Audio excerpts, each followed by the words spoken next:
Bab 3. Dasar percakapan. Jika mengawali percakapan dengan orang yang belum dikenal membuat Anda cemas, jangan khawatir. Anggap Anda sedang berbincang dengan teman-teman Anda dan Anda akan merasa nyaman. Selain keluarga, setiap hubungan yang Anda jalin akan selalu berawal dengan orang yang belum Anda kenal. Oleh karena itu, setiap acara sosial adalah kesempatan untuk berkenalan dengan orang asing yang mungkin menjadi teman baru Anda. Jadi, pertanyaannya adalah, persiapan apa yang bisa Anda lakukan untuk menikmati acara apapun tanpa rasa cemas? Dan strategi apa saja yang bisa Anda terapkan untuk menikmati waktu sebaik-baiknya? Yang pertama dan utama, kita tahu bahwa pembicara tersukses telah membayangkan hasilnya dalam benak mereka yang kemudian berimbas pada sikap dan perilaku mereka. Jadi, jika Anda terapkan hal tersebut pada diri sendiri, maka akan muncul pertanyaan sederhana. Apa yang sebenarnya Anda inginkan? Apa yang Anda inginkan dari setiap acara yang Anda hadiri? Begitu Anda meninggalkan acara itu, bagaimana Anda tahu bahwa Anda telah berhasil? Mungkin terdengar agak formal, tetapi Anda bisa menerapkannya dalam situasi apapun. Misalnya, pesta. Fokus utamanya adalah bersenang-senang. Acara kantor, berbicaralah dengan paling sedikit 3 orang dari divisi yang berbeda. Dalam acara makan malam, berbicaralah untuk mencari tahu hal yang belum Anda ketahui dari tamu yang hadir. Acara amal, ketahui sebanyak mungkin tentang acara tersebut dan bagaimana mengorganisirnya. Pesta dansa, berdansa dengan paling tidak 1 orang yang belum Anda kenal. Konferensi, menjalin 5 relasi baru dan berbicara paling tidak dengan salah seorang pembicara yang topiknya paling Anda minati. Acara sosial, lihat daftar hadir dan putuskan dengan siapa Anda ingin menjalin relasi. Kursus pelatihan eksternal, berkenalanlah dengan 3 atau 5 peserta. Kemudian, akrabkan diri dengan mereka dengan makan siang bersama pada hari pertama. Ingat, Anda tidak perlu terlalu memaksakan diri. Tetapkan saja tujuan yang ingin Anda raih, dan hal itu akan membuat Anda fokus pada orang lain ketimbang diri sendiri, dan kegugupan yang mungkin Anda rasakan sebelumnya. Rahasia menjadi orang yang menarik. Herannya, orang yang dianggap sebagai yang paling menarik dan selalu diundang kembali adalah mereka yang tertarik pada orang lain, bukan mereka yang terus-menerus berbicara tentang diri sendiri. Pasti Anda pernah mendengar dan mungkin juga pernah bertemu dengan seseorang yang seperti katak di dalam tempurung. Nah, Anda tidak ingin dilihat seperti itu kan? Jadi, tunjukkan rasa ingin tahu tentang seseorang, latar belakangnya, kehidupannya, kisah cintanya. Tak ada hal lain yang bisa membuat orang lain merasa lebih tersanjung dan ingin meluangkan waktu lebih banyak bersama Anda. Pernahkah Anda mengalami ketika Anda merasa dijadikan orang paling mempesona di suatu ruangan? Bagaimana perasaan Anda saat itu? Beberapa waktu lalu, kami tengah asyik bercakap-cakap dengan seorang teman kami, Julie, yang pada malam sebelumnya berada di pesta bersama kekasihnya David. Bagaimana pestanya? Tanya kami. Oh, asik, tapi bagi David, jawabannya agak ketus. Apa yang terjadi?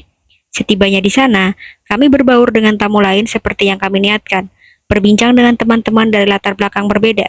Seperti biasa, akhirnya aku berbincang dengan teman-teman wanita dan David dengan pria-pria lain.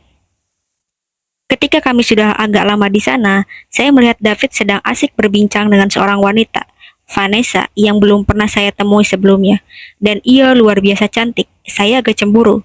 Setelah itu, saya melihat David sedang terlibat percakapan serius dengan perempuan lain, Sue, yang pernah saya temui sepintas lalu dan terus terang saja, tidak begitu cantik. Singkat kata, saya jarang berbincang dengan David sepanjang malam itu dan setiap saya memergokinya, dia sedang asik berbincang dengan wanita lain lagi. Dalam perjalanan pulang, saya sempat bertanya kepada David apakah dia menikmati malam itu. Ya, sangat menyenangkan. Jadi, apa kesanmu tentang Vanessa? Tanya saya. Dia oke, tapi Sue, wow, dia benar-benar memikat, kata David. Nah, kini saya yang terkejut. Jadi apa yang membuat dia memikat? Tanya saya lagi. Entahlah, kurasa dia begitu menarik, jawab David. Namun, ketika saya menanyai David apa yang membuat Sue begitu menarik, saya heran. Ternyata David hanya tahu sedikit tentangnya. Namun coba tebak, Sue malah mengetahui begitu banyak tentang David. Sepertinya nyaris seluruh percakapan itu bersifat satu arah.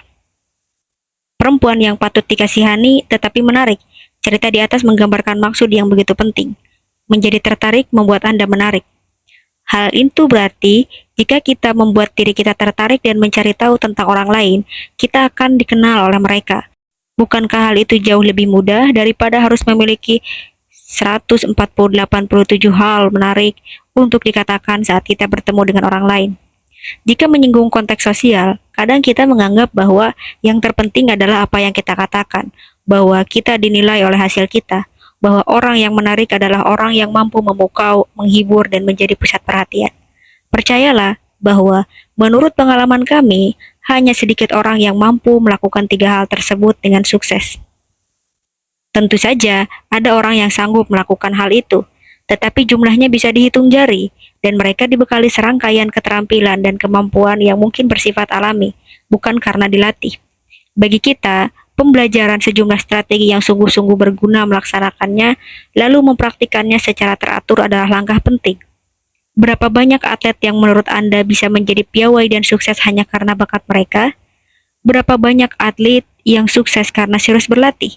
Berapa banyak aktor yang manggung tanpa berlatih terlebih dahulu? Sebenarnya tidak seperti itu.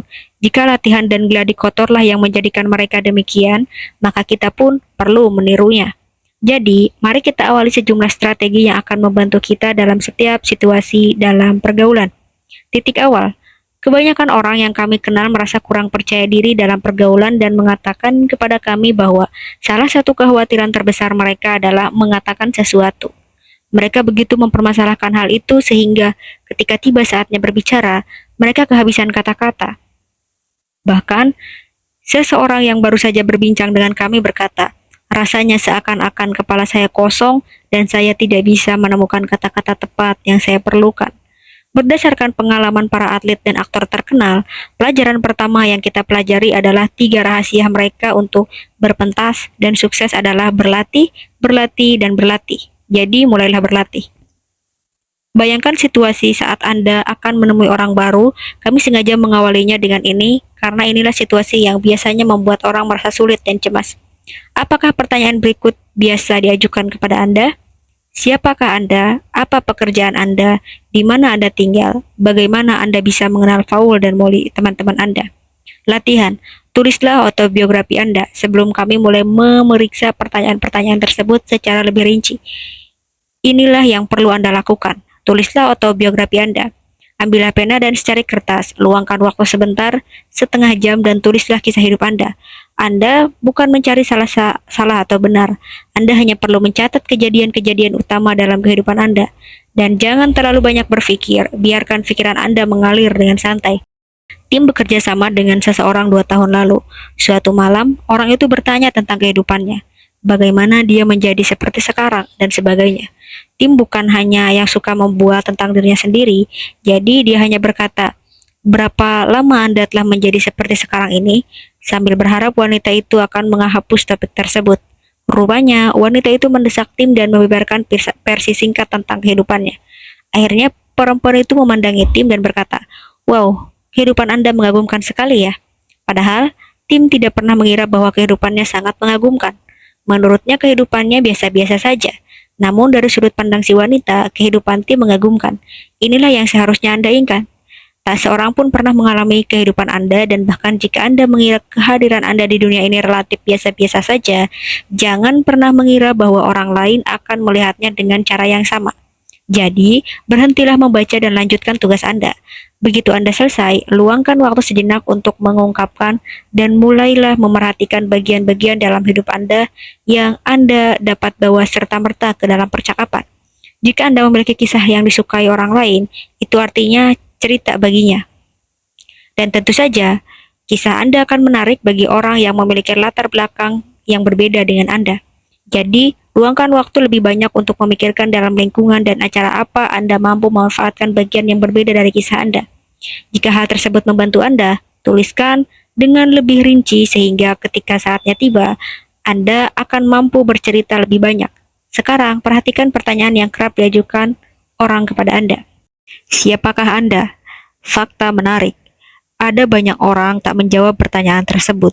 Mereka memiliki jawabannya, tetapi seringnya berupa jawaban bagi pertanyaan apa profesi mereka. Alasannya, menyebutkan pekerjaan adalah cara seseorang menunjukkan diri sendiri. Makna nilai diri mereka berasal dari profesi mereka, bukan siapa mereka. Hal ini sebenarnya adalah peluang bagi Anda untuk membuat diri Anda terlihat unik, karena di antara banyak orang di kantor, tidak ada orang lain yang sama dengan Anda. Lakukan sendiri atau waktu untuk berlatih. Jadi, luangkan waktu sejenak sekarang untuk melatih apa yang ingin Anda katakan tentang diri sendiri. Petunjuk, saya Jill atau Jack. Perkenalan ini tidak cukup bagus.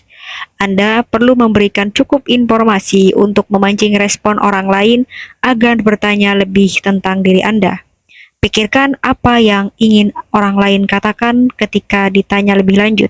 Siapa orang yang mempesona, menarik, keren, rupawan, tampan, penuh karisma? Pilihlah yang paling Anda sukai. Yang saya lihat sedang mengobrol dengan Anda. Apa yang Anda miliki? Oke. Nama boleh-boleh saja. Faktanya, nama memang sangat penting, karena itulah informasi yang pertama kali Anda berikan untuk memulai relasi. Menyebutkan nama adalah cara terbaik untuk mengawali proses guna membina relasi dengan orang lain. Anda tahu betul daya pengungkit dari nama Anda sendiri. Pernahkah Anda berbicara dengan seseorang di pesta ketika orang lain dalam grup lain menyebut nama Anda? Padahal mereka mungkin sedang tidak membicarakan Anda. Hanya bunyi nama Anda itulah yang langsung mendapatkan perhatian Anda. Jadi, informasi apa lagi yang bisa Anda berikan selain nama Anda? Pertama, bayangkan Anda berada dalam situasi, kemudian pertimbangkan informasi yang paling tepat dibicarakan yang mampu menyemarakkan sebuah percakapan. Di bawah ini ada beberapa contoh. Di suatu pesta, nama saya Tim dan baru pindah ke sebelah. Di kantor, nama saya Mary dan bekerja di gedung lain keuangan. Ketika pesta makan malam, nama saya Peter, rekan kerja Martin. Ini pertama kalinya dia mengundang saya. Dalam suatu konferensi, nama saya Louis dari ABC Weekday. Saya ingin sekali melihat pembicara berikutnya. Apa yang Anda lakukan di sini adalah berupaya memancing respon orang lain. Anda selalu bisa mengakhirinya dengan, dan bagaimana dengan Anda? Untuk mendapatkan reaksi mereka, juga memastikan Anda tidak akan berbicara panjang lebar tentang diri sendiri. Apa pekerjaan Anda? Sekali lagi, berlatih ulang adalah kuncinya dan jawaban Anda akan terlihat pada situasi tempat Anda berada.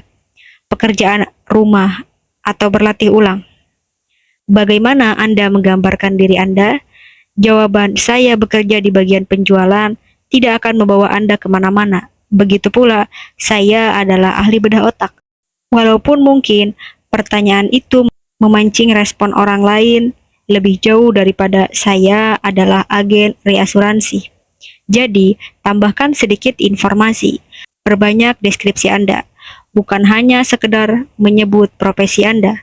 Contoh, saya adalah ibu dengan 1, 2, 3 anak. Pekerjaan saya mengelola penginapan dengan fasilitas tempat tidur dan sarapan pagi. Saya juga menawarkan jasa pelayanan konseling. Saya membantu orang yang kurang paham tentang realitas keuangan untuk mengelola masalah keuangan secara teratur. Akuntan. Saya melakukan sesuatu yang ternyata terlalu mendebarkan bagi para akuntan. Agen reasuransi. Saya melewatkan sepanjang hari dengan bertanya-tanya sendiri mengapa saya melakukan pekerjaan ini. Dokter gigi. Namun, itu hanyalah sudut pandang kami tentang profesi tersebut. Sesungguhnya, kebanyakan dokter gigi yang kami kenal mengaku kepada orang lain karena mereka cenderung ditanyai untuk berkonsultasi di tempat. Saya ini kontraktor. Ya, saya muncul tepat waktu dan merampungkan tugas saya tepat waktu pula. Kalau begitu, saya ini sangat tidak lazim. Atau, tambahkan suatu informasi pekerjaan tambahan Anda yang memberi orang lain peluang untuk mengulurkan percakapan. Saya bekerja di jasa pelayanan kesehatan, dan yang paling sulit adalah menyesuaikan anggaran kami. Yang harus dilakukan adalah mempertimbangkan, mengingat situasi ketika Anda berada, jenis informasi apa yang akan berguna bagi pendengar Anda dan mampu membangkitkan minat mereka dalam sebuah percakapan. Dengan kata lain, buatlah pernyataan yang menunjukkan Anda bersimpati kepada pendengar Anda. Jadi, jika Anda menghadiri konferensi bisnis dan menemui pemilik usaha, saya bekerja pada pialang hipotek dan kami banyak mengurusi sektor perdagangan. Jika Anda berada di pesta, mungkin Anda akan mengubahnya menjadi, "Saya bekerja pada pialang hipotek. Kami sudah dikenal dalam memasarkan rumah, meski semuanya sedang sulit sekarang ini." Di mana Anda tinggal? Di sini berlaku peraturan yang sama. Tambahkan informasi pada jawaban Anda. "Kami tinggal di Basingstoke dan demi Tuhan, kami betah tinggal 20 tahun di sana." "Kami tinggal di New Forest." Jika Anda menyukai pedesaan dan laut, maka itulah tempat yang cocok. "Kami tinggal di Birmingham. Ada lebih banyak taman di sana daripada Paris. Lebih banyak kanal daripada Venesia." Omong-omong, semua itu benar. Bagaimana Anda mengenal Paul dan Molly? Kami harap Anda sudah memahami pertanyaan tersebut sekarang. Kami teman sekolah. Saya tak pernah memimpikan dia jadi tentara angkatan darat. Kami adalah tetangga di sebelah rumah. Ketika mereka baru menikah, kami semua mencintai lingkungan di sana. Anda pernah dengar tentang Leeds? Sekarang, kami telah memperkenalkan strategi hebat lainnya untuk melanjutkan percakapan. Pertanyaan di akhir jawaban Anda yang mengembalikan perbincangan kepada teman bicara Anda. Jika Anda meninjau kembali contoh jawaban di atas, maka Anda akan melihat bagaimana Anda bisa menggunakan strategi ini kepada setiap orang. Kami tinggal di New Forest. Jika Anda menyukai pedesaan dan laut, di sanalah tempat yang cocok. Anda pernah ke sana? Saya bekerja di pelayanan kesehatan dan sulit sekali untuk menyesuaikan anggaran kami. Bagaimana dengan bisnis Anda? Dengan melakukan hal itu, Anda mempermudah orang lain untuk menjawab, dan Anda sendiri pun dapat memilih bidang lain dalam jawaban Anda jika percakapan itu dibayangi keraguan. Di dalam contoh New Forest, Anda telah memberikan kesempatan kepada lawan bicara untuk memilih New Forest, pedesaan, atau laut. Namun, jika mereka menjawab tidak, lihat bagian tentang jenis pertanyaan. Anda mengajukan pertanyaan tertutup, maka Anda berkesempatan untuk kembali dengan pertanyaan tentang pedesaan laut. Bahkan, Anda bisa melompat ke pertanyaan tentang liburan. Tentu saja, banyak orang yang datang ke New Forest untuk berlibur. Apa yang Anda lakukan tahun ini? Di mana Anda ingin berlibur? Kemana Anda pergi berlibur tahun lalu? Anda memiliki banyak pilihan yang menyenangkan. Melanjutkan dengan mendengarkan. Jadi, begitu Anda mengawalinya, tantangan berikutnya adalah melanjutkannya. Peraturan pertama agar segala sesuatunya berjalan lancar adalah fokus pada lawan bicara Anda. Membuat percakapan lancar relatif mudah begitu Anda berhenti mengkhawatirkan kecemasan Anda sendiri dan fokus pada apa yang sedang dikatakan oleh lawan bicara Anda.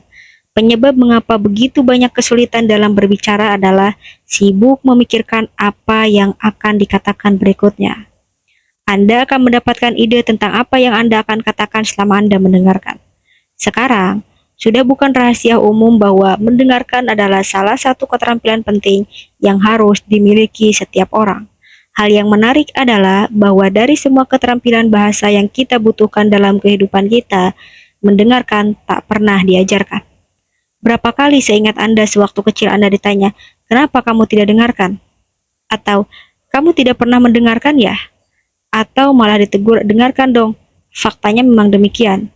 Meski kita tidak pernah diajari untuk mendengar, jadi apa yang diperlukan untuk mendengarkan? Mendengarkan secara efektif. Jika Anda ingin tahu jawabannya, simaklah interpretasi dari Cina ini. Perhatikan penuh tak terbagi. Telinga, raja, hati, mata. Bagi orang Cina, mendengarkan meliputi memberikan perhatian tak terbagi kepada orang lain. Hal itu berarti bahwa kita mendengarkan setiap bagian dari kita. Hal itu berarti juga bahwa orang lain menjadi pusat dunia kita, dan kita memusatkan perhatian kita sepenuhnya bagi mereka tanpa mengikutsertakan yang lain. Hal itu tidak mudah. Seberapa sering Anda melamun ketika orang lain berbicara? Seberapa sering Anda merasa harus meminta orang lain mengulangi perkataan karena Anda tidak memperhatikan apa yang mereka katakan? Seberapa sering Anda diajukan pertanyaan yang sepenuhnya membungkam Anda karena justru Anda tidak mendengarkan bagian inti dari pembicaraan itu? Seberapa sering Anda merasa sedang memikirkan daftar belanja liburan berikut? Apakah Anda telah mematikan lampu? Apa yang akan Anda lakukan akhir pekan depan? Masalah di tempat kerja, sementara orang lain sedang berbicara kepada Anda. Jika Anda pernah mengalami semua itu, berarti Anda tidak mendengarkan. Jadi, Jika Anda benar-benar ingin mampu berbicara kepada siapa saja dan penuh percaya diri, jadilah pendengar yang baik. Anda tidak hanya akan dihargai sebagai teman, tamu, kolega, tetapi rasa percaya diri Anda juga akan tumbuh. Selain itu, Anda akan memperoleh simpati dari mereka yang menganggap Anda pendengar yang baik. Jadi, bagaimana Anda mendengarkan dan apa yang membantu Anda mendengarkan? Lakukan apa saja yang Anda bisa untuk menghentikan kebisingan dalam pikiran. Itulah yang sering mengganggu konsentrasi Anda ketika orang lain sedang berbicara. Berkonsentrasilah sepenuhnya pada si pembicara dan apa yang sedang dikatakan. Hindari godaan untuk mulai menyiapkan jawaban Anda sebelum mereka selesai. Dengarkan dengan pikiran dan hati terbuka. Ingatlah simbol dari Cina itu. Hindari asumsi dan ketergesaan untuk menilai. Berikan respon visual kepada pembicara, lakukan kontak mata yang baik, tersenyumlah dan anggukkan kepala.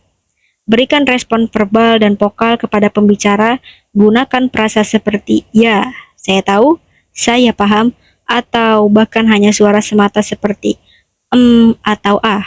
Dengarkan perkataan pembicara sampai habis dan hindari memotong pembicaraan. Hindari sikap tanpa respon. Jika Anda ingin memastikan bahwa Anda memahami maksud tertentu, refleksikan hal itu kepada pembicara dan periksalah apakah hal itu sungguh-sungguh mereka maksudkan. Jika Anda ingin mengingat rinciannya, ulangi segera. Adapun mengenai repetisi, repetisi itu sendiri adalah strategi yang hebat agar segala sesuatunya berjalan mulus. Repetisi sangat sederhana dan beginilah cara kerjanya. Yang Anda butuhkan hanyalah mendengarkan dengan cara cermat pada apa yang sedang dikatakan, lalu mengulangi sejumlah kata kunci yang digunakan oleh orang lain itu. Selagi melakukan ini, gunakan nada bertanya dengan suara Anda. Misalnya, pembicara, aku ke pesta yang berantakan pekan lalu. Anda, berantakan. Pembicara, aku tidak paham kenapa orang-orang suka fitness. Anda, kamu tidak paham. Pembicara, aku nonton film baru James Bond kemarin. Filmnya cerdas. Anda, cerdas. Pembicara, bisnis akhir-akhir ini agak lesu. Anda, lesu? Seluruh pertanyaan itu dimaksudkan agar teman bicara dapat mengembangkan pertanyaan mereka. Cara lainnya adalah mengulangi dengan menggunakan kata-kata dan frasa mereka. Bahwa Anda memang mendengarkan dan bahwa Anda tertarik pada apa yang sedang mereka katakan.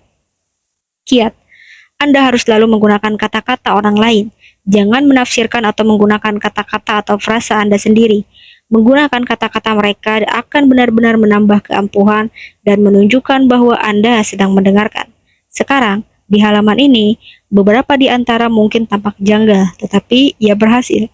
Cobalah dan lihatlah. Melanjutkan dengan menanyakan. Informasi yang Anda inginkan adalah pertanyaan yang ingin Anda tanyakan. Cidu Krishnamurti. Sejauh ini, kita telah menyinggung bagaimana melanjutkan percakapan melalui repetisi dan menggunakan perubahan tinggi rendah suara dalam menanyakan. Kini, tibalah saatnya untuk membahas upaya menanyakan pertanyaan itu sendiri. Ada seni untuk mengajukan pertanyaan, dan untungnya, itu adalah seni yang mudah dipelajari. Semakin Anda mempraktikannya, akan semakin mudah dipelajari. Sekarang, Anda telah akrab dengan teknik-teknik bertanya, atau mungkin semua itu masih terasa asing bagi Anda. Jika di posisi manapun kini Anda berada, itu sah-sah saja. Jika Anda mempraktikkan teknik-teknik tersebut, pengalaman Anda akan terasa mengesankan. Pada dasarnya, ada dua jenis pertanyaan, terbuka dan tertutup. Jika kita akan menyimak keduanya dan mengenali kapan waktu yang tepat untuk menggunakannya agar memperoleh hasil terbaik. Pertanyaan tertutup. Pertanyaan tertutup adalah pertanyaan yang biasanya memperoleh jawaban pendek dan mempengaruhi jawaban seperti ya atau tidak. Misalnya, kamu sering ke sini ya? Kamu teman keluarganya ya? Kamu sudah lama kenal mereka? Kamu sudah punya rencana mau kemana Natalan tahun ini? Jadi, kamu akan menonton pertandingan malam ini di TV. Biasanya, jenis pertanyaan ini menggunakan kata-kata seperti sering, sudah, rencana, jadi, dan lain-lain. Bagaimanapun, Anda jangan berharap mendapatkan lebih banyak informasi dari pertanyaan tertutup tersebut. Meski orang lain berbicara selama 3 jam lebih setelah Anda mengajukan pertanyaan tertutup semacam itu. Namun, bukan berarti pertanyaan itu tidak berguna.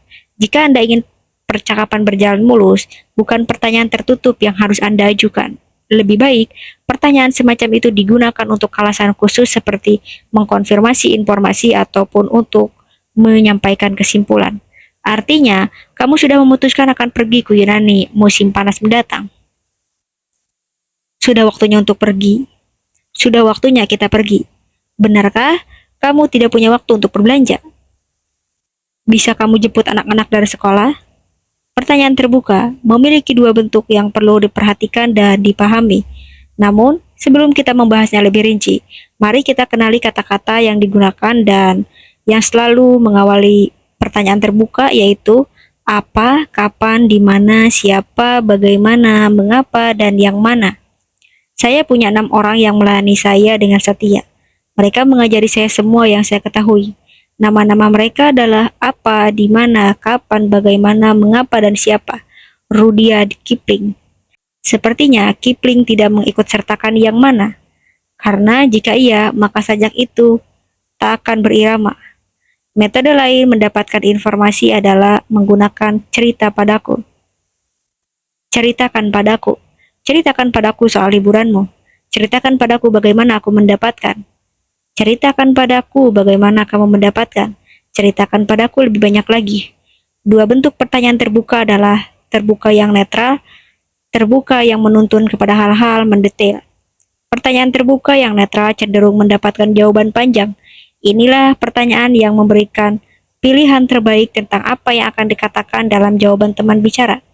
Jadi, bayangkan orang yang berbicara pada Anda tentang pengalaman liburannya ke Prancis. Pertanyaan netral yang baik seperti bagaimana liburanmu atau bagaimana ceritanya, atau dengan menggunakan pendekatan ceritakan padaku tentang itu.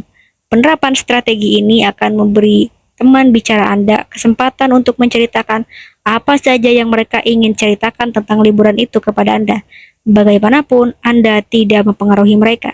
Jadi sebaliknya, jika ingin mengetahui tentang liburan mereka dengan detail, ajukan pertanyaan yang menuntun kepada hal-hal detail.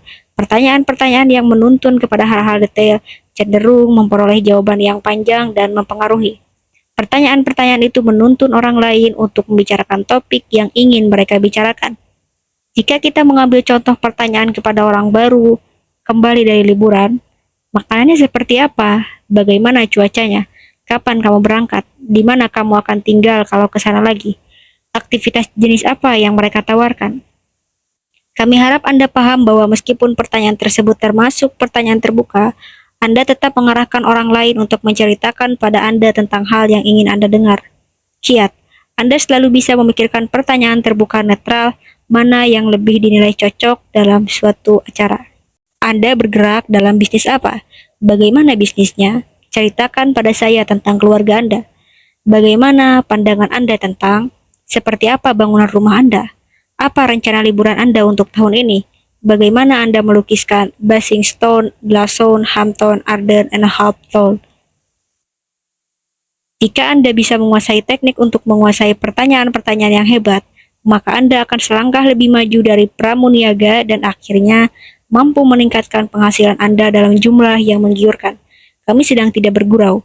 Pengalaman kami bekerja dengan ribuan pramuniaga selama 20 tahun belakangan menunjukkan bahwa hanya sedikit dari mereka yang menguasai hal istimewa ini. Lakukan sendiri. Pilihlah sebuah topik dan pikirkan sebanyak mungkin pertanyaan termasuk yang netral dan menuntun pada hal-hal mendetail yang dapat Anda tanyakan ketika sedang terlibat dalam sebuah percakapan. Praktikkan kapanpun dan dimanapun dalam sebuah percakapan. Praktikkan dengan kolega di tempat kerja, teman-teman, dan keluarga. Semakin sering Anda mempraktikannya, Anda akan semakin menguasai seni percakapan ini. Pupuklah rasa ingin tahu Anda. Semakin besar rasa ingin tahu Anda, semakin cerdas pertanyaan Anda. Semakin cerdas pertanyaan Anda, maka Anda akan menjadi orang yang semakin menarik. Melanjutkan dengan berbicara. Sejauh ini, kami telah memberitahu Anda bagaimana menjadi pendengar yang baik dan menjelaskan jenis-jenis pertanyaan. Namun, objek pembahasannya adalah lawan bicara Anda. Sekarang, tiba saatnya bagi kami untuk memindahkan objek pembahasannya kepada Anda. Kami telah mempelajari sejumlah respon bagi pertanyaan khas yang diajukan kepada Anda dalam titik awal di awal bab. Respon tersebut menambah sedikit informasi dasar dan memberikan sesuatu yang dapat dijadikan informasi oleh orang lain. Untuk mendapat hasil yang diharapkan, Anda dapat menerapkan teknik ini setiap saat, bahkan ketika Anda ditanyai pertanyaan tertutup. Lawan bicara, apa Anda menghadiri acara kantor? Anda, ya, dan saya. Hal itu sungguh luar biasa. Bagaimana dengan Anda? Lawan bicara, Anda berencana berlibur tahun ini? Anda, ya, kami akan berlibur ke Yunani karena saya belum pernah ke sana lagi sejak kuliah. Agar Anda benar-benar percaya diri tentang kemampuan Anda untuk menjaga percakapan berjalan mulus dalam situasi apapun, maka merencanakan adalah kuncinya. Sebagaimana telah kami jelaskan sebelumnya, tidak ada aktor yang naik panggung tanpa berlatih terlebih dahulu. Jadi, kenapa tidak kita tiru saja cara mereka bermanfaat? Bayangkan bahwa Anda akan pergi ke acara makan malam dan ada sejumlah orang di sana yang belum pernah Anda temui sebelumnya. Pikirkan sejenak jenis topik yang bisa muncul dalam percakapan tentang makanan, liburan, sekolah atau edukasi, anak-anak, acara lokal nasional, olahraga, kerja, dan perumahan. Mungkin akan lebih banyak lagi, daftarnya akan berubah tergantung jenis acara yang Anda hadiri. Ambillah salah satu topik dan pikirkan posisi Anda saat itu. Bagaimana perasaan Anda tentang topik yang Anda pilih? Apakah Anda memiliki opini kuat tentangnya? Pengalaman apa yang Anda rasakan dalam topik itu? Apa yang ingin Anda ketahui tentang sesuatu yang belum Anda ketahui? Intinya adalah tidak perlu merencanakan dengan tepat apa yang mungkin ingin kita katakan. Tetapi bagaimana memasuki kondisi ketika Anda bisa menyiapkan diri untuk topik percakapan dengan penuh percaya diri dan yakin bahwa ada informasi yang dapat Anda ceritakan. Sementara itu, Anda dapat mempertimbangkan pertanyaan apa yang bisa Anda ajukan untuk mengetahui apa pendapat orang lain tentang topik itu. Ingatlah, menjadi tertarik akan membuat Anda menarik. Jika ada topik yang ingin Anda ketahui lebih banyak, cari tahu, misalnya, ada kejadian menghebohkan, staf maskapai penerbangan mogok untuk merayakan Natal. Dan walau Anda tahu tentang hal itu, Anda sebenarnya tidak tahu penyebab yang melatar belakanginya. Maka, bukalah internet atau ambillah surat kabar dan bacalah apa sebabnya. Dalam prosesnya, pilihlah hal menarik lainnya. Anda tidak hanya mampu membagikan informasi dalam topik pembicaraan, tetapi juga mampu memunculkan juga mampu memunculkan sendiri topik itu dan mengutarakan opini Anda tentangnya pada saat bersamaan. Orang akan menyukai tamu seperti Anda. Anda pasti akan diundang kembali. Manfaat lainnya adalah bahwa lambat laun wawasan Anda akan terbuka lebar. Anda juga akan memiliki lebih banyak kisah menarik lainnya untuk diceritakan. Melanjutkan, mengatakan, mengutarakan. Pernahkah Anda menjadi bagian dari percakapan? Ingin mengatakan sesuatu tetapi tidak merasa yakin apa yang harus dikatakan atau kapan mengatakannya. Dan tepat ketika Anda sedang berupaya agar percakapan itu berjalan mulus, Anda merasa bahwa momen untuk mengatakannya telah hilang. Pernahkah Anda ingin mengutarakan sebuah ide, mulai berbicara, dan ternyata Anda telah didahului oleh orang lain? Bahkan, ide Anda tak pernah didengar. Yakinlah, kejadian tersebut sangat lazim dalam sebuah percakapan. Kiat, manfaatkan selagi masih ada kesempatan. Begitu Anda merasa ingin mengatakan sesuatu, katakan saat itu juga. Percayalah pada naluri yang selalu berpihak pada Anda dan telah memilih momen yang paling tepat bagi Anda untuk berkata. Nah, sikap itu bukan berarti Anda menyela orang, melainkan Anda memilih waktu terbaik untuk berbicara. Bagaimana Anda melakukannya? Tunggu jeda sampai orang lain berhenti bicara untuk menarik napas atau pada akhir kisah yang diceritakannya. Irama pembicaraan mereka dan isinya akan memberitahu kapan waktu yang tepat bagi Anda untuk berbicara. Salah satu alasan mengapa Margaret Thatcher begitu sulit diwawancarai adalah karena dia biasa menarik nafas di tengah kalimatnya, sehingga para pewawancara tidak memiliki kesempatan untuk mengajukan pertanyaan kepadanya. Kiat, sewaktu Anda bicara, awali kisah Anda secara langsung. Kita sering mendengar orang berbicara dengan cara yang nyaris memicu interupsi. Nah, kejadian yang amat menarik baru saja menimpa saya seperti. Maksud saya tidak demikian menariknya. Sungguh, tapi Anda tidak tahu.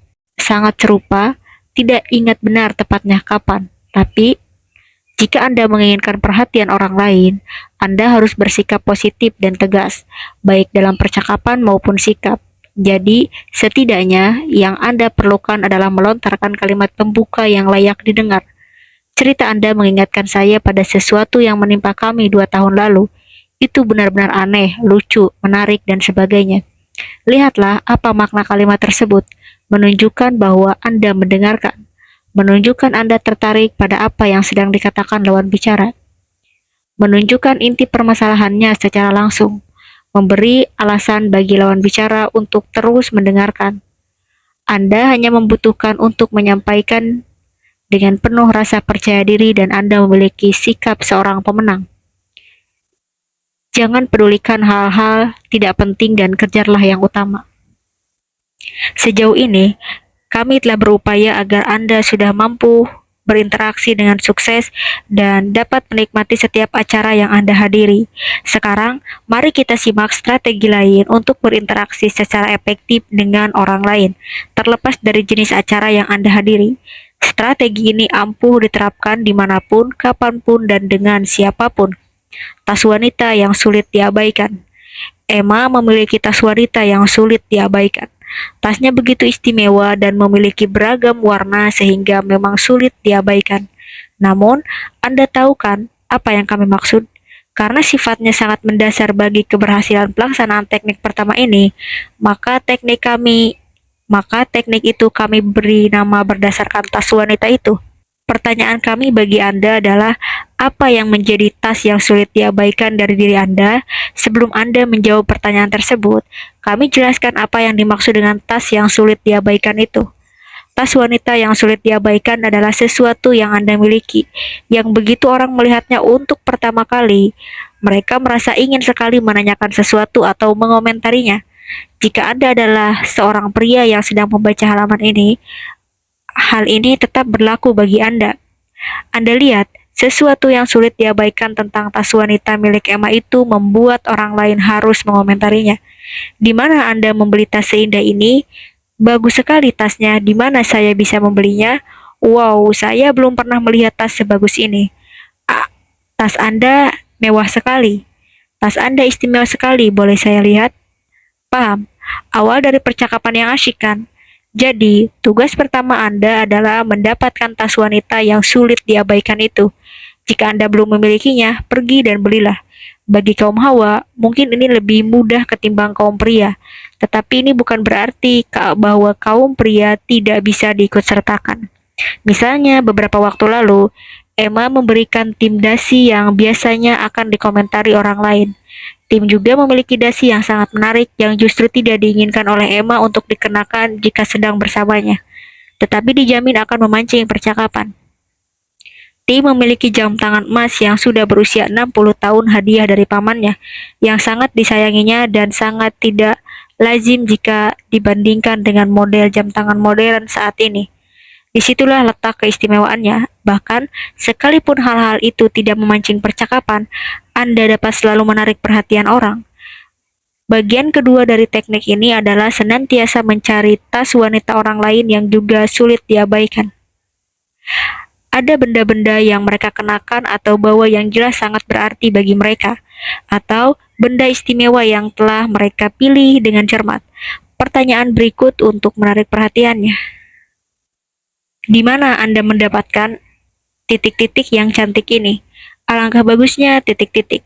Saya suka titik-titik yang sedang Anda kenakan. Kapanpun Anda bisa, ambillah kesempatan untuk menambahkan kata-kata atau pujian ke dalam pertanyaan atau komentar Anda, sebagaimana yang telah kami tekankan di atas. Semua itu bagaimana dan kapan saat yang tepat Anda memuji. Pujian yang mencuri hati dan yang tidak. Seperti hal lainnya, pujian pun ada seninya, namun bukan berarti sulit untuk melakukannya. Hanya perlu dipikirkan sebelum Anda melontarkan pujian. Jadi, luangkan waktu sekadarnya untuk memikirkan pujian yang berkesan. 1. Pujian mana yang paling Anda ingat? 2. Pujian mana yang sangat berarti bagi Anda? 3. Siapa yang melontarkan pujian bagi Anda? 4. Bagaimana mereka melontarkan pujian bagi Anda? 5. Bagaimana rasanya ketika Anda melontarkan pujian? Idealnya, pujian itu seharusnya menjadi pengalaman positif bagi Anda. Anda sebaiknya ingat pujian yang dilontarkan pada Anda dan orang yang melontarkan dengan senang hati. Tim masih ingat dengan jelas komentar yang menyenangkan dari teman-teman kami. Tim, apa yang kamu suka dari kamu dan cara kamu membuat kami merasa begitu istimewa. Tim menghargai itu ya, bahkan lebih tinggi dari jam tangan emasnya yang berusia 60 tahun. Tentu saja, inilah yang ingin kita capai ketika melontarkan pujian kepada siapapun. Penting juga untuk memperhitungkan siapapun yang mungkin sedang berada di dekat kita. Mengapa? Karena sebuah pujian yang diberikan kepada seseorang mungkin justru menjadi kritik yang tidak disadarinya terhadap orang lain. Ada sejumlah peraturan untuk melontarkan pujian yang sungguh-sungguh mengena pada sasarannya. Berikan pujian hanya jika Anda sungguh-sungguh memujinya.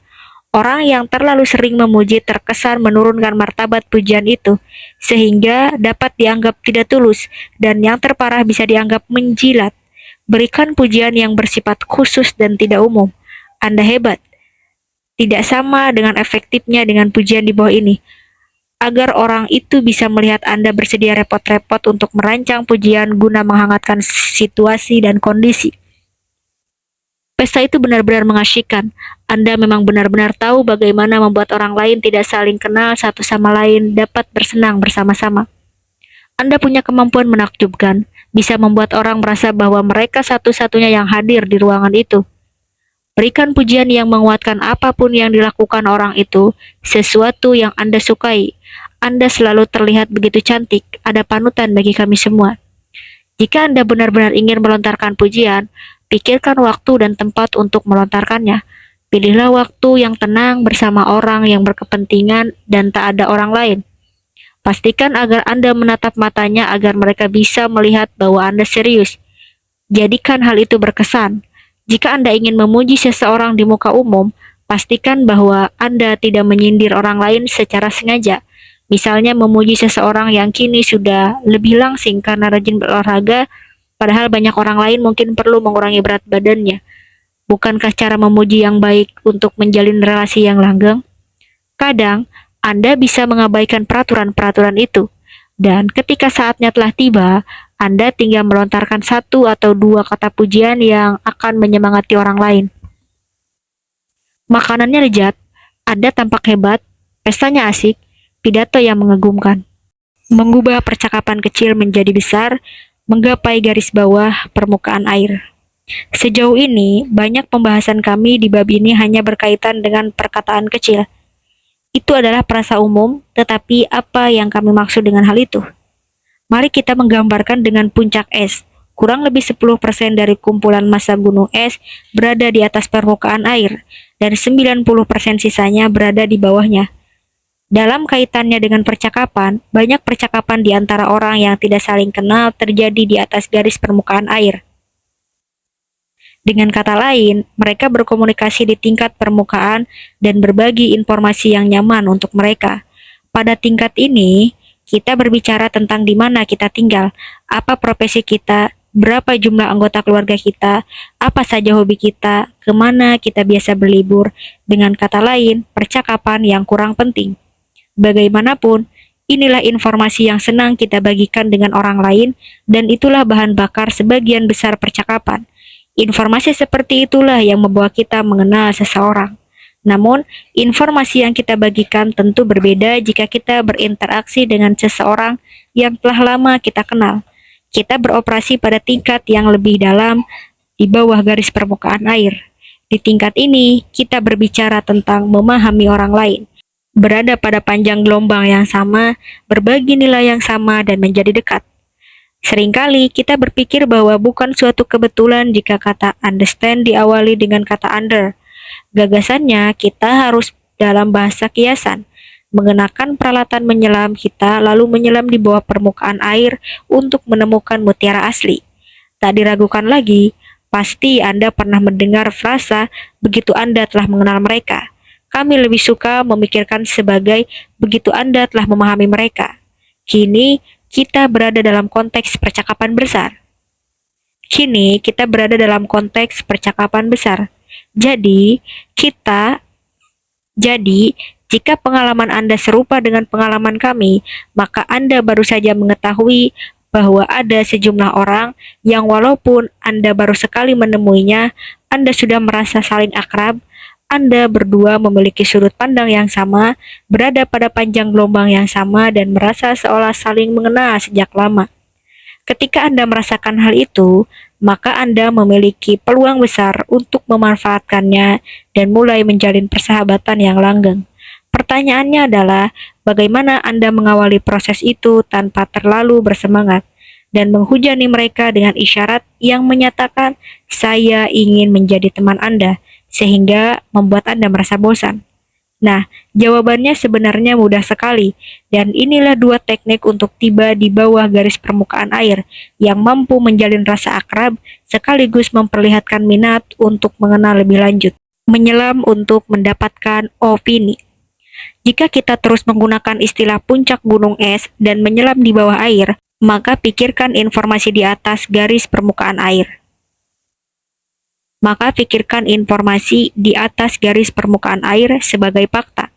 Lihat juga semua ini selagi kami menawari Anda papan lompat yang memungkinkan Anda untuk melompat guna menjelajahi lebih dalam dan mengetahui apa yang ada di bawah semua itu. Bagaimana cara terbaik menggunakan papan lompat? Ajukan sebuah pertanyaan. Ingatlah perkataan Krishnamurti. Pertanyaan yang Anda ajukan bertujuan untuk mencari tahu. Mari kita simak beberapa contoh. Seseorang berbagi informasi bahwa anak mereka masuk sekolah swasta. Apa pendapat opini Anda mengenai sekolah swasta? Kami berlibur ke Yunani setiap tahun. Apa yang menarik dari Yunani bagi Anda? Kami pindah ke sini dari Skotlandia 2 tahun lalu. Bagaimana rasanya pindah ke sini? Saya tak pernah mau bekerja sendiri. Apa yang membuat Anda tidak mau bekerja sendiri? Anda akan melihat bahwa seluruh pertanyaan di atas meminta lawan bicara tidak hanya memberikan informasi, tetapi juga memberi Anda wawasan mengenai pemikiran dan opini mereka tentang beragam topik. Hal itu tidak menjadikan Anda berada jauh dari garis permukaan air, tetapi akan membuat Anda menjelajahi lebih dalam lagi. Jika Anda ingin menjelajahi lebih dalam, maka perhatikan teknik berikutnya. Menyelam untuk mendapatkan nilai. Setiap orang yang ingin mengembangkan tingkat pemahaman mendalam tentang orang lain dan sangat ingin membina hubungan yang bermakna akan mendapat manfaat dari teknik berikut. Namun, sebelum kami membeberkan teknik ini kepada Anda, luangkan waktu sejenak untuk merenungkan apa sebenarnya Luangkan waktu sejenak untuk merenungkan apa sebabnya Anda harus menyelam untuk mendapatkan nilai. Untuk mengawalinya, kita buka dengan penjelasan singkat tentang apa nilai itu sendiri. Nilai mewakili sesuatu yang penting bagi kita, keragaman, prestasi, integritas, kejujuran, keterbukaan, pengakuan, kebahagiaan, kebebasan. Semua itu adalah satu dari filter paling berpengaruh yang telah kami singgung dalam bab 1. Kita sering berpegang teguh pada suatu nilai dan tidak tahu tentangnya sampai nilai itu tidak dapat dipenuhi. Kita mungkin secara tak sadar merenungkan keragaman itu penting bagi kita sampai kita mendapati diri dalam situasi yang membatasi definisi internal kita tentang apa makna keragaman itu di mata kita. Saat itulah kita merasa tidak puas. Seringkali jauh lebih mudah untuk mengetahui kapan nilai kita itu tidak dapat digenapi ketimbang dapat digenapi. Nilai bisa menjadi khusus dalam konteks. Jadi, kita dapat memiliki nilai yang berbeda untuk bagian yang berbeda dalam kehidupan kita, hubungan, pekerjaan, keluarga, dan sebagainya. Semua itu adalah ukuran bawah sadar yang memberitahu pengambilan keputusan kita sekaligus memberi kita metode untuk mengevaluasi keputusan kita begitu dibuat. Renungkan diri Anda sejenak. Alasan Anda membaca buku ini adalah agar Anda mampu berbicara dengan siapa saja dalam setiap situasi. Jika bukan karena itu, Anda tidak akan membacanya. Jika Anda ingin mengetahui nilai apa yang Anda miliki dan dapat menuntun Anda untuk mengambil keputusan guna membelinya, maka inilah latihan bagi Anda. Latihan, apa yang penting? Luangkan sekian menit untuk menjawab pertanyaan apa yang penting bagi Anda mengenai kemampuan Anda untuk berbicara dengan siapapun dengan penuh percaya diri. Apa yang Anda temukan? Apakah ada kejutan atau apakah Anda telah lama mengetahuinya? Apapun jawaban Anda, kami akan mencoba menebaknya. Tidak banyak orang dalam kehidupan Anda yang akan mengetahui jawaban Anda bagi pertanyaan tersebut. Benarkah bila dikatakan bahwa siapa saja yang tahu jawaban Anda akan menjadi sangat dekat dengan Anda? Akankah mereka menjadi orang yang Anda percayai atau inginkah Anda berbagi informasi itu dengan sembarang orang? Jika kami hampir benar, Anda bisa melihat bahwa pemahaman akan nilai seseorang akan membuat Anda sangat dekat dengan mereka. Benar kan? Jadi, masuk akal jika Anda ingin lebih dekat dengan orang lain, Anda akan memfokuskan seluruh energi Anda untuk memahami nilai mereka. Karena hanya ada satu pertanyaan yang perlu Anda ajukan. Maka, ini bukan hanya sekedar teknik yang sangat ampuh, melainkan juga teknik yang bagus untuk dilaksanakan. Inilah pertanyaan mengapa Anda suka. Jika bisa menggunakan pertanyaan ini atau bentuknya dalam setiap lingkungan, dalam kaitannya dengan masalah tertentu yang ingin Anda telusuri. Misalnya, mereka, saya pergi ke tempat senam setiap hari. Anda, mengapa Anda suka pergi ke tempat senam? Mereka, saya suka sekali pekerjaan saya. Saya bisa menemui seseorang dari berbagai latar belakang. Anda, apa yang Anda suka sewaktu bertemu dengan orang lain beragam latar belakang itu? Anda, apa yang Anda suka sewaktu bertemu dengan orang dari beragam latar belakang? Mengajukan pertanyaan-pertanyaan tersebut tidak hanya memberitahu Anda nilai orang itu dalam kaitannya dengan topik yang sedang dibicarakan. Mengajukan pertanyaan-pertanyaan tersebut tidak hanya memberitahu Anda nilai orang itu dalam kaitannya dengan topik yang sedang diperbincangkan, tetapi juga menawarkan kesempatan besar untuk menjelajahi nilai itu dengan lebih rinci, bahkan membina pemahaman yang lebih dalam. Misalnya, mereka, saya pergi ke pusat kebugaran setiap hari. Anda, mengapa Anda suka pergi ke pusat kebugaran setiap hari? Mereka, karena menjadikan saya bugar dan aktif. Anda, bugar dan aktif untuk apa? Mereka, begitulah saya memastikan saya masih hidup waktu anak-anak beranjak dewasa. Jadi, kini Anda telah melihat bahwa apa yang sungguh-sungguh penting untuk pergi ke pusat kebugaran bagi mereka adalah kebugaran dalam kaitannya dengan anak-anak. Efek samping penting dari teknik ini adalah menghindarkan kita dari membuat asumsi tentang nilai dan alasan orang lain melakukan segala sesuatu. Saya ingin tahu apakah jawaban Anda bagi pertanyaan, mengapa Anda suka mengunjungi pusat kebugaran? Jika tentu saja Anda pergi ke pusat kebugaran akan sama. Jempol kaki, menepuk, dan pemenang suara. Tentu saja, kadang segalanya tidak berjalan mulus sesuai rencana. Pernahkah Anda mengalami saat canggung?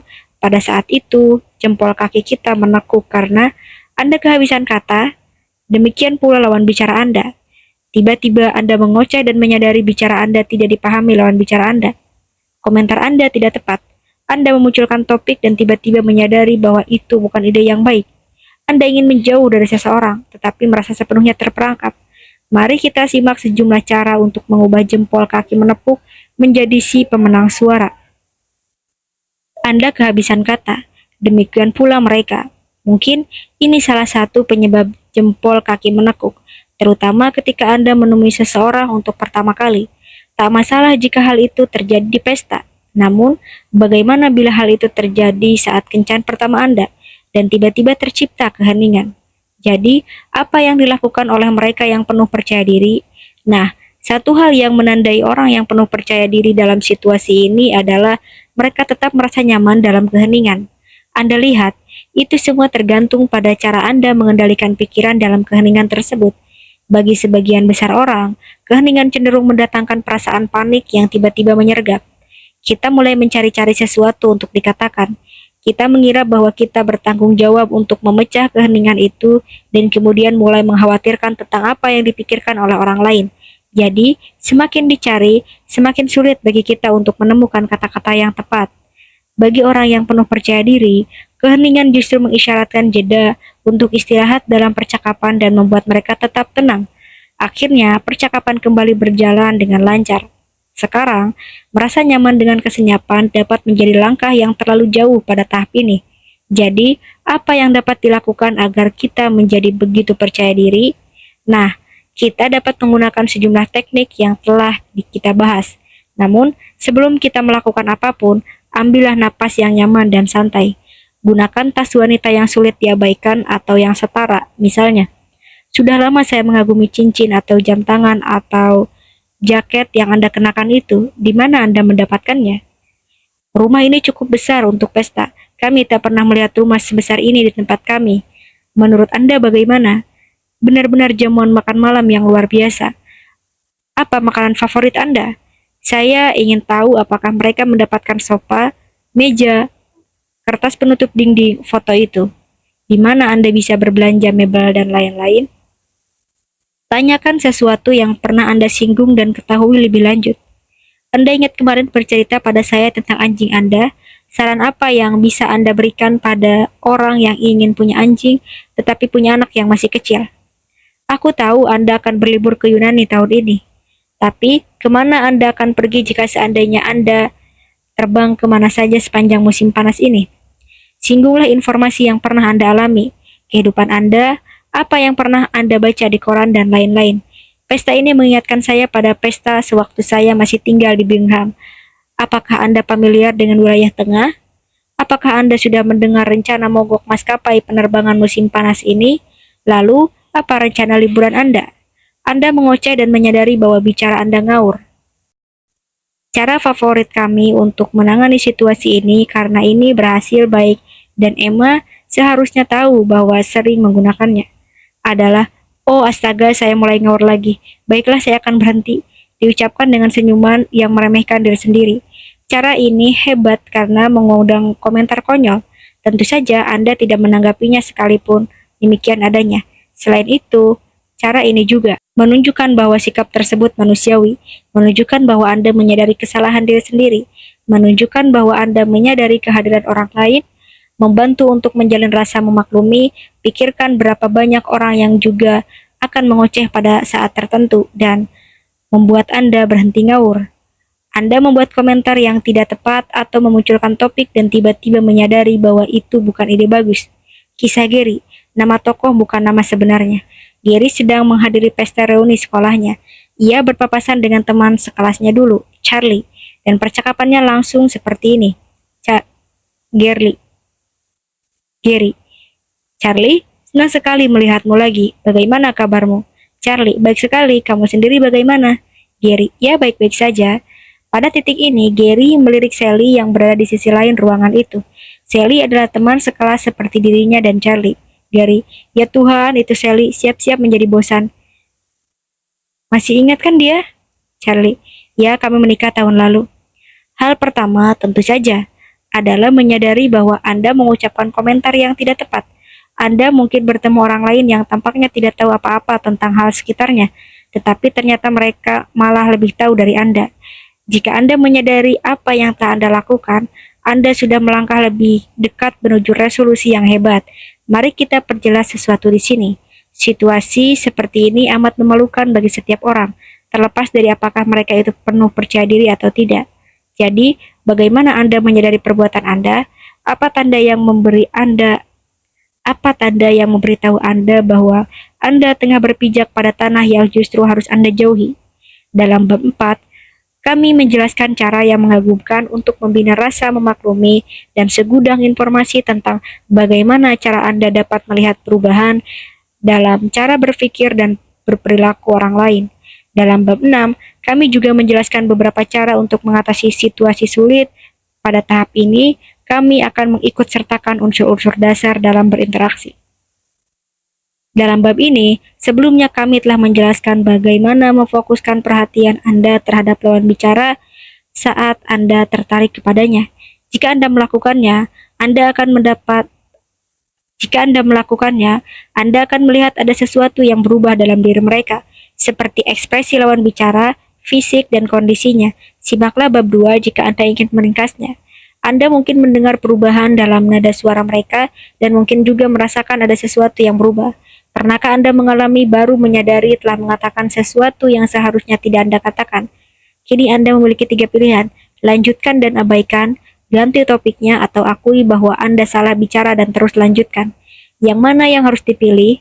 Sesungguhnya, menurut kami, hanya ada satu pilihan yang mampu menembus kesalahan dalam percakapan itu. Contohnya, oh maafkan kami, aku dan mulutku. Oh maafkan kami, aku dan mulut besarku. Aku tidak percaya bisa berbicara begitu. Aku benar-benar minta maaf. Dan kemudian tutup mulut. Teknik yang sama berlaku pula jika Anda memunculkan sebuah topik yang tiba-tiba Anda sadari bukan ide yang baik. Akui saja faktanya dan serahkan itu kepada orang lain, atau jika hanya Anda berdua, ambillah topik yang berbeda atau ajukan sebuah pertanyaan. Maafkan saya, rasanya lebih baik kalau kita bicara hal lain. Bagaimana kalau kita minum kopi dulu? Saya harap Anda mau memaafkan saya karena mengangkat masalah itu. Yuk kita ganti topik saja. Apa rencana Anda minggu ini? Anda akan tahu bahwa teknik ini memberi Anda peluang untuk membebaskan diri maupun meninggalkan pesan tentang orang yang peduli pada orang lain dan menyadari dampak yang mereka timbulkan. Inilah pesan yang baik untuk ditinggalkan pada orang lain. Ada istilah yang tepat untuk seluruh saran tersebut dalam satu kalimat saja. Jika Anda berada di dalam lubang, berhentilah menggali. Bingung menghentikan percakapan. Kita semua pernah mengalami saat kita sedang berbicara dengan seseorang tetapi ingin segera menghentikan percakapan itu dan pergi. Terkadang, ada orang yang tidak tahu dampak yang mereka akibatkan pada orang lain dan terus saja mengoceh tanpa mengindahkan kepentingan Anda. Mereka yakin bahwa apa yang tengah mereka katakan itu sangat memikat dan bahwa Anda sangat beruntung karena berada di sana. Mereka kadang malu, gugup, dan rasanya justru terlihat melalui ekspresinya dalam percakapan tanpa henti. Salah satu penyebab utama kita tetap mendengarkan mereka adalah karena kita tidak ingin membuat mereka tersinggung. Bahkan, jika memang terpaksa, mendengarkan mereka berbicara tanpa henti. Jadi, tujuan kami adalah menghentikan kontak sementara dengan tepat, membuat mereka merasa oke tentang hal itu.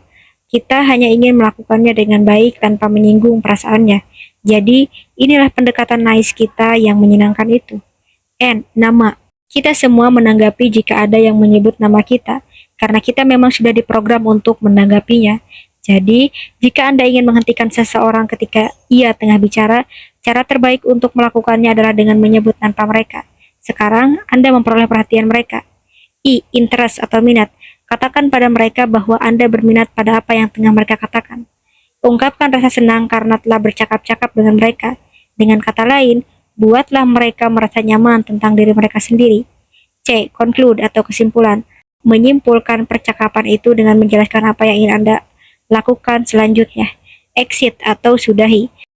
Sudahi dengan menyenangkan sambil memberi mereka kepastian bahwa Anda berharap akan melanjutkan pembicaraan dengan mereka lagi di lain waktu. Mari kita menyimpulkan semuanya. George senang sekali bisa berbincang dengan Anda dan mendengar cerita tentang anak-anak Anda. Sepertinya mereka adalah para pria hebat. Saya ingin tahu apakah saya bisa menemui Mary sebelum ia pergi. Tolong maafkan saya kalau pamit duluan sekarang. Saya harap kita punya kesempatan untuk berbincang lagi di lain waktu. Jika bahasa yang kami gunakan tidak cocok lagi bagi Anda, lakukan saja dengan cara Anda. Apapun yang Anda rasa paling nyaman dan menjadi sesuatu yang berhasil dengan baik. Ikuti saja formula nice. Kiat. Jika Anda ingin merasa benar-benar penuh percaya diri saat menggunakan cara tersebut, praktikkan terus hingga menjadi kebiasaan. Terima kasih sudah mendengarkan rekaman buku kali ini sampai akhir. Jangan lupa support saya dengan cara subscribe atau traktir di link yang ada di deskripsi. Silahkan komen di kolom komentar buku apa yang ingin kalian dengarkan.